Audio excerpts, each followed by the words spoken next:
Estimados hermanos, Dios les bendiga. Les saluda el pastor Belarmino, muy agradecido con Dios por la honra, el privilegio de compartir la enseñanza bíblica de la palabra del Señor, que me ha confiado el Departamento de Educación Bíblica. Yo doy gracias al equipo por permitirnos este espacio para poder bendecir a la congregación.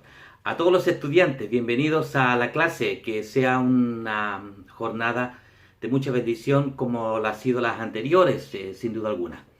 Se ha estado estudiando en esta serie sobre la humanidad y la divinidad de Cristo en la tierra. Y vamos a observar hoy el estudio. Jesús llama a los primeros discípulos. Jesús llama a los primeros discípulos. El discipulado de Jesús fue lo que más tiempo le ocupó durante los 3 años aquí en la tierra, y sin duda fue de mucha importancia, más que todas las otras cosas que realizó. Para él la más importante era la formación. Alguien dijo por allí, lo que más trabajo le da a Dios no es usarte, sino formarte. Y es verdad, el discipulado es una bendición que comienza desde la salvación y no termina hasta que esté la redención en los cielos con el Señor. Así que vamos, manos a la obra para estudiar esta hermosa clase basado en la experiencia, en la escritura del llamamiento de los primeros discípulos. Y para ello voy a pedirles que busquemos Lucas capítulo 5. Lucas capítulo 5. Y vamos a tomar la lectura desde el versículo 1 hasta el 11. Este relato también está tanto en Mateo capítulo 4, versículo 18 al 22, como en Marcos 1, 16 al 20. Pero me parece más pertinente tomar Lucas, que arroja mucho más detalles. Por lo tanto, vamos a leer Lucas capítulo 5, versículo 1 al 11. Vamos a ir a la palabra del Señor. Dice así: Aconteció que estando Jesús junto al lago de Genesaret, el gentío se agolpaba sobre él para oír la palabra de Dios. Y vio 2 barcas que estaban cerca de la orilla del lago, y los pescadores, habiendo descendido de ellas, lavaban sus redes. Y entrando en una de aquellas barcas, la cual era de Simón, le rogó que la apartase de tierra un poco, y sentándose, enseñaba desde la barca a la multitud. Cuando terminó de hablar, dijo a Simón: boga mar adentro y echad vuestras redes para pescar.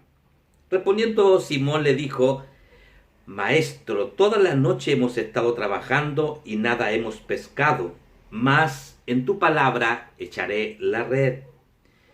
Y habiéndolo hecho, encerraron gran cantidad de peces y su red se rompía. Entonces hicieron señas a los compañeros que estaban en la otra barca para que viniesen a ayudarles. Y vinieron y llenaron ambas barcas de tal manera que se hundían. Viendo esto, Simón Pedro cayó de rodillas ante Jesús, diciendo: Apártate de mí, Señor, porque soy hombre pecador. Porque por la pesca que habían hecho, el temor se había apoderado de él y de todos los que estaban con él, y asimismo de Jacobo y Juan, hijo de Zebedeo, que eran compañeros de Simón. Pero Jesús dijo a Simón: no temas, desde ahora serás pescador de hombres. No temas, desde ahora serás pescador de hombres.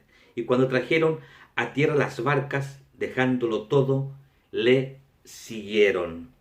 ¿Cómo culmina este pasaje con ese término tan importantísimo como un principio? Le siguieron. El discipulado consiste radicalmente en esa esencia de seguir a Jesús durante todo el camino de nuestra vida para nuestra formación. Estamos mirando un relato allí, queridos hermanos y hermanas, acerca del llamado a los primeros discípulos, quiénes eran, qué estaban haciendo, dónde se encontraba. Bueno, el lugar era el mar de Galilea, o conocido como Genesaret o Tiberias, que es el mismo lago, un lago bastante bajo y muy productivo para la pesca.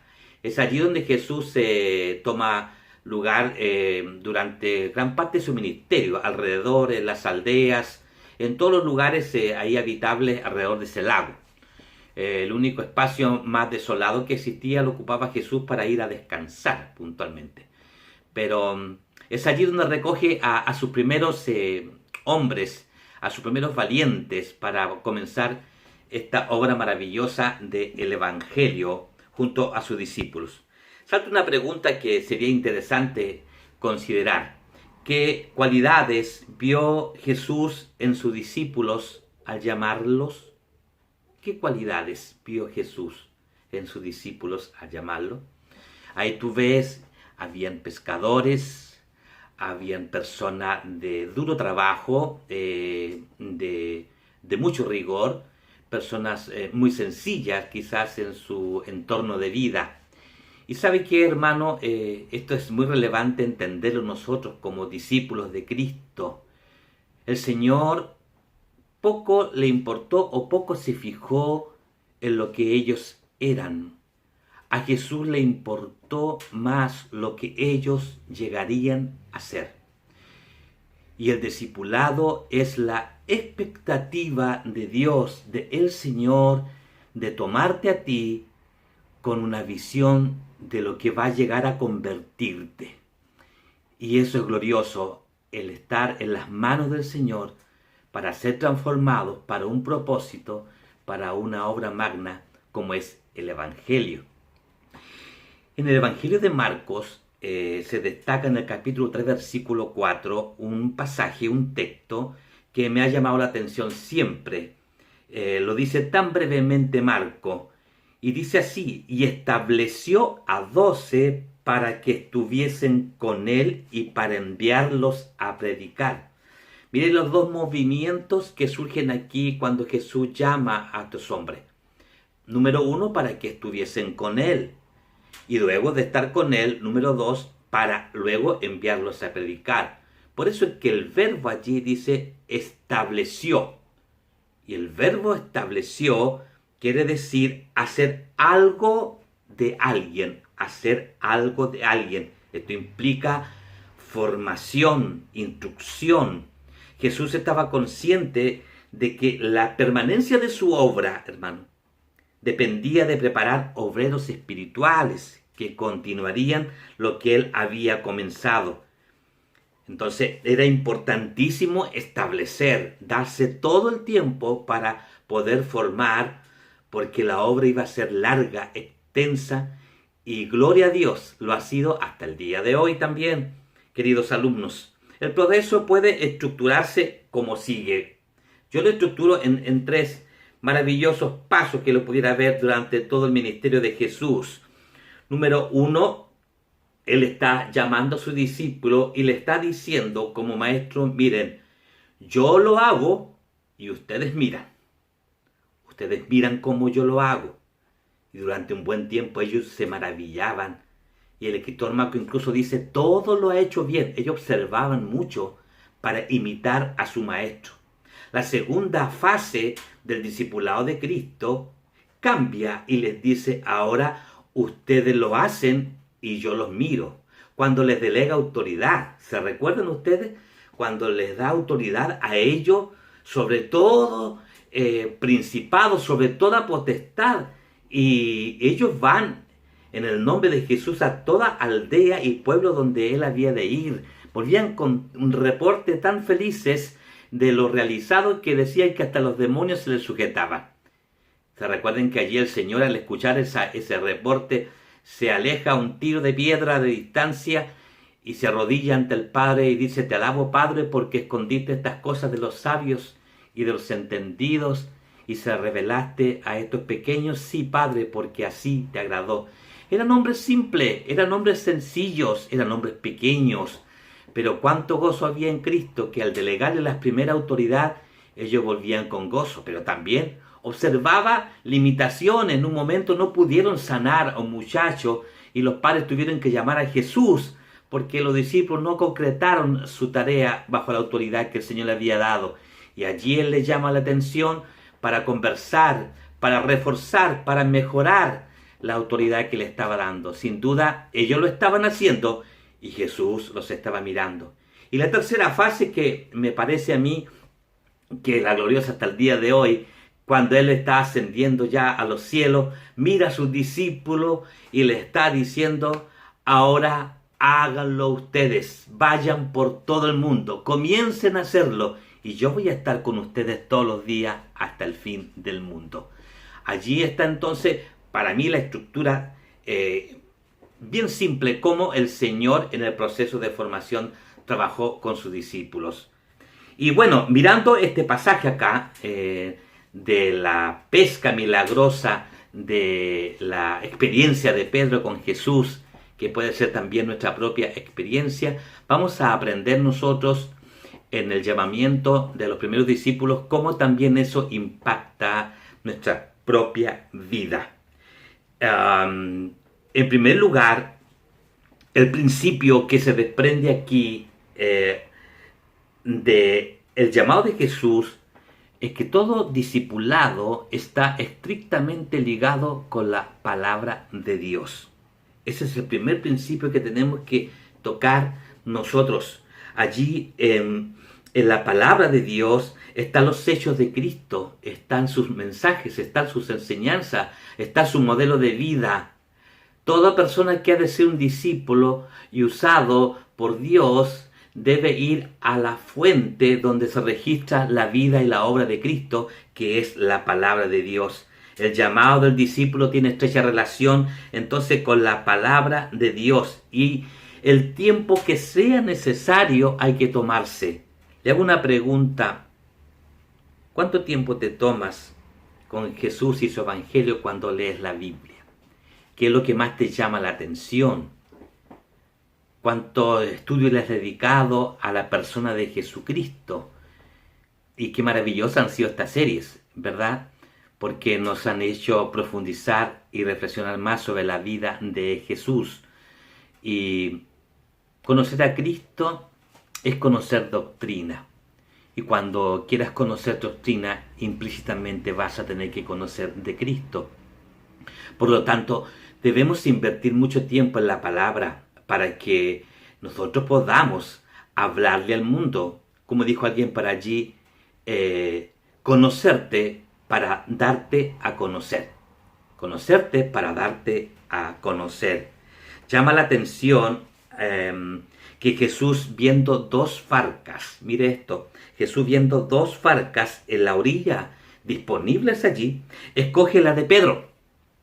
Habían allí dos barcas y él escoge la de Pedro y se la pide.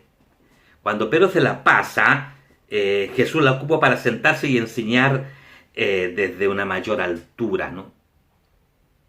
¿No te llamó la atención a ti cuando, habiendo tantas barcas alrededor tuyo, él haya escogido la tuya para iniciar una gran obra? Esto es emocionante. Es emocionante porque Jesús le dijo una vez a sus discípulos: no me escogisteis vosotros a mí, sino que yo os elegí a vosotros.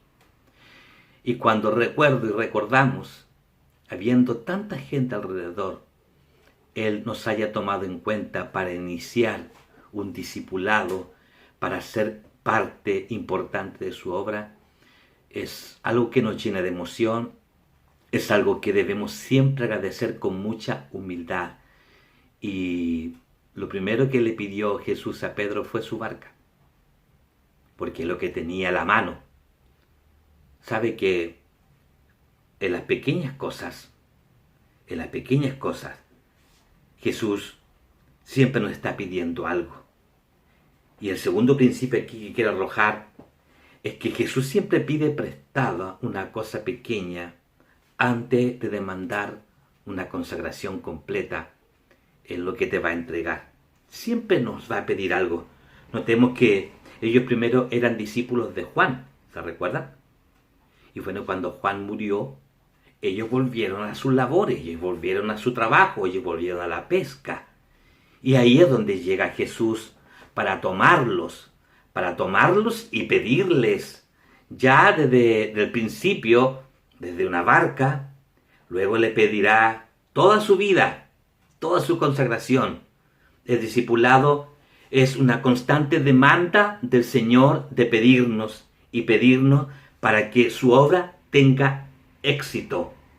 Cuando Jesús va a tomarlos como discípulos, desde el comienzo nos comienza a demandar, nos comienza a pedir, ya que el discipulado, hermanos, para que pueda ser efectivo, tendrá costos en el camino. Tenemos que ir más allá de la responsabilidad. Tenemos que ir por un ideal. Las gentes cristianas, muchos cristianos son cristianos muy responsables. ¿Y qué digo con esto? Que cuando tú eres padre de tu hijo y lo has criado, lo has educado, lo has proyectado, se ha titulado y se ha casado, mira, nadie tiene que darle a usted un aplauso por eso, porque esa fue su responsabilidad como padre, llevar a su hijo hasta esas instancias. Pero si usted, aparte de su hijo, eso se llama responsabilidad. Pero si usted, aparte de su hijo, tomara una persona que no fuera su hijo, para cuidarlo, para alimentarlo, para darle estudio, para que se titule y para que se case, eso se llama un ideal. Es hacer algo extra por alguien que no es tu responsabilidad.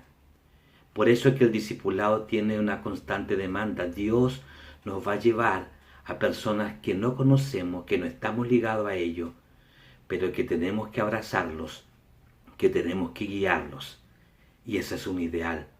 Y la iglesia cristiana, la iglesia de Cristo, trabaja sobre un ideal de ir a personas no conocidas para que sean de la familia de Dios. Bendito es el nombre del Señor. En tercer lugar, Pedro nos marca un precedente aquí en esta historia, en esta clase que estamos tomando, que luego todos usaremos. Él había terminado su jornada. Jesús le pide tirar otra vez la red, y él contesta allí con mucha humildad y mucha obediencia: más en tu palabra echaré la red, más en tu palabra echaré la red. Y el resultado, una pesca milagrosa. Hermanos, estamos ante una situación aquí de un hombre que sabe lo que es la pesca. Y segundo, que volvió de estar toda la noche pescando. Y que no trajo nada. Él viene con hechos concretos y que no le funcionaron. Y Jesús le está pidiendo después del sermón, después de bogar mar adentro, que lance otra vez la red. Cuando no ves nada, dos cosas se desprenden aquí: fe y obediencia. Ese es el tercer principio que tenemos que aprender del discipulado para que se consolide. Tiene que ser con fe y obediencia. ¿Por qué? Porque el Señor nos llevará incluso a lugares hostiles, con lobos rapaces, donde tenemos que ser obedientes, donde tenemos que ser valientes y obedientes. Incluso nos llevará también a lugares, a terrenos, donde no vemos con nuestros ojos algo posible. Por eso que tenemos que ir con fe, porque Dios ve lo que nuestros ojos a veces no ven. ¿Y cuántas veces nos ha resultado así cuando hemos salido en su nombre, respaldado por su palabra? Su palabra debe ser suficiente para un discípulo. Fe y obediencia producen a un discípulo con dependencia absoluta de Dios. Fe y obediencia nos hacen totalmente dependientes de Dios. No conocemos el terreno, no sabemos lo que hay, sabemos que es difícil, que es hostil, pero la palabra me llama a ser obediente, la palabra me llama a ser fiel, y teniendo su palabra es suficiente para ir, y los resultados serán milagrosos para un discípulo y será de bendición para su vida. La gran pesca milagrosa allí simboliza el éxito espiritual que tendrían los discípulos después. Ese es un pequeño símbolo, ¿no?, de lo que sería el resultado espiritual en la iglesia del primer siglo. ¿Ah? Porque Jesús le dice: venid en pos de mí y os haré pescadores de hombre. Hay una promesa aquí donde vamos a desprender también un principio.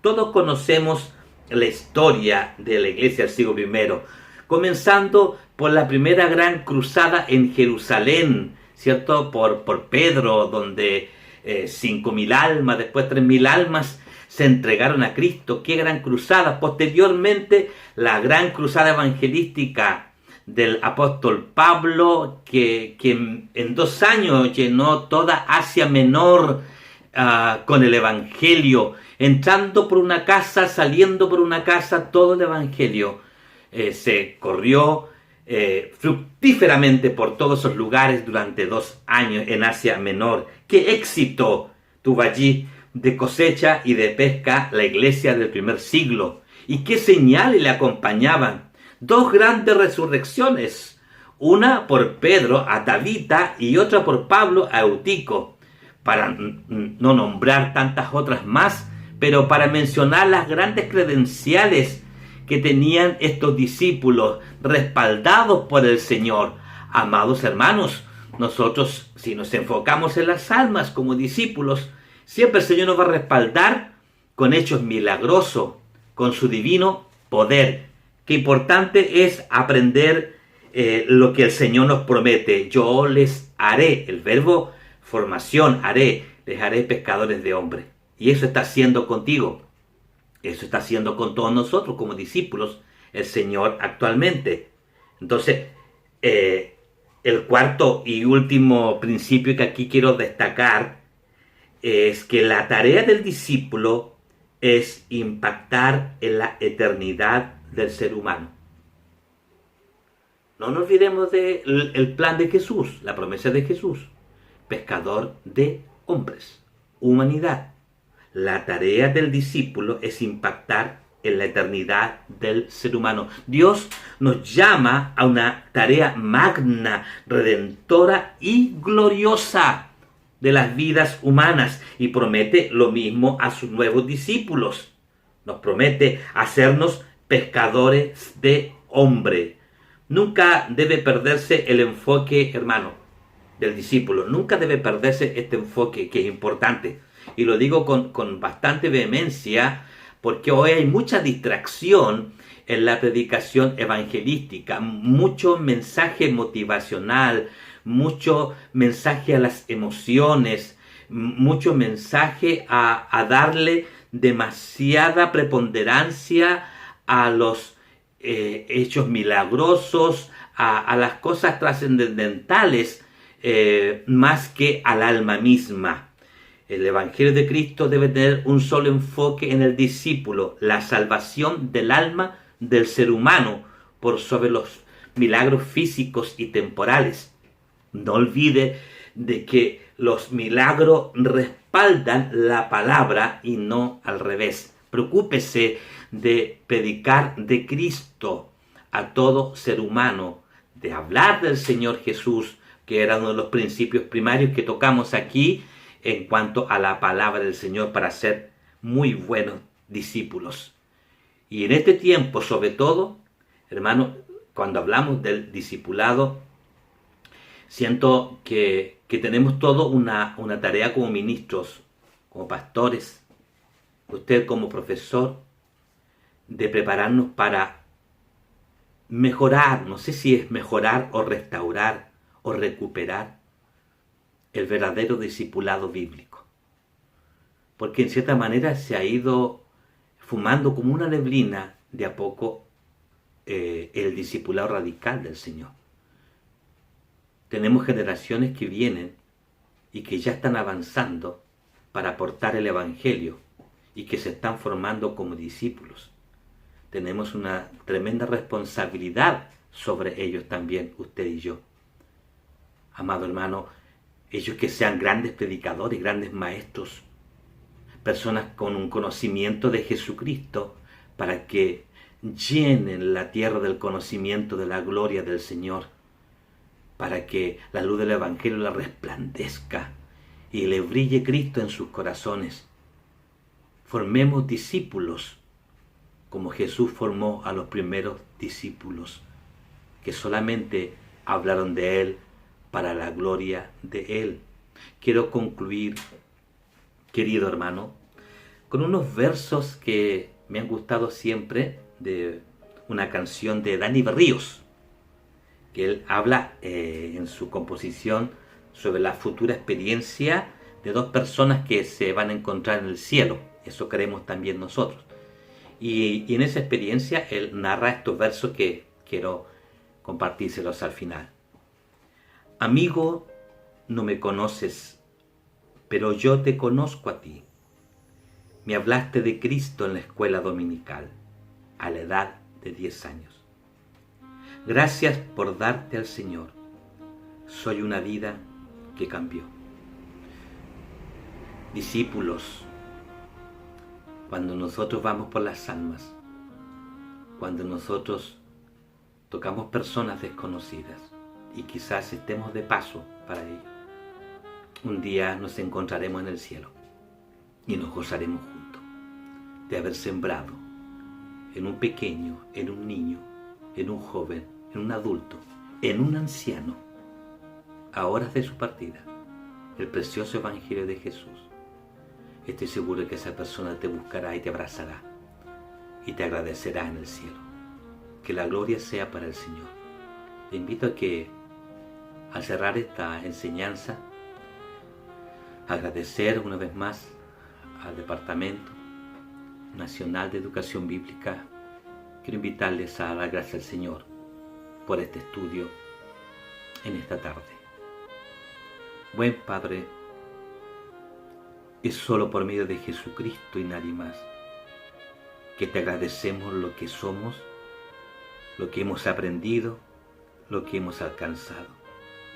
Y es solo por medio de Jesucristo que nos atrevemos a creer y a confiar que mañana haremos grandes cosas en su nombre.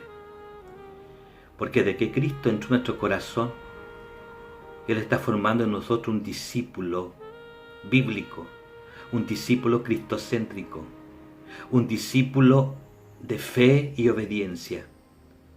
Padre, que también cada alumno, cada estudiante y todo maestro que enseña a otro puede impregnar el corazón del discipulado de Jesús que tuvo con su gente, sus personas, y cuanto más también con nosotros.